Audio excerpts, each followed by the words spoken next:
গেলেই বিলোনিয়া যে সমস্ত সাংস্কৃতিক সংস্থাগুলি রয়েছে এই বসন্ত উৎসব পালন করে থাকে। সেই সঙ্গে স্কুল, কলেজ বা অন্যান্য তথ্যকেন্দ্র সরকারি সংস্থা এই বসন্ত ঋতুকে বরণ করে সেটাকে উৎসবের মতো করে ছেলেদের, মেয়েদের সকলকে মাতিয়ে তোলে।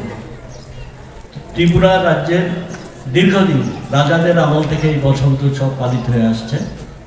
রাজাদের আমলও আমরা বিশেষত বিচ্ছন্দ মাণিক্য আমল থেকেই রবীন্দ্রনাথের সঙ্গে যে যোগাযোগ ছিল তখন থেকে ত্রিপুরা রাজ্যে বসন্ত উৎসব পালিত আছে। সুন্দর পরিবেশে এই বসন্ত ঋতুতে সকলকে নিয়ে মেতে ওঠা এবং সেই সঙ্গে বিশ্বকবি এই ঋতুকে অবলম্বন করে যে সমস্ত গানগুলি তিনি রচনা করেছেন এবং আমাদের দিয়ে গেছেন সেই গানগুলি নিয়েই আমরা সাধারণত মেতে উঠি।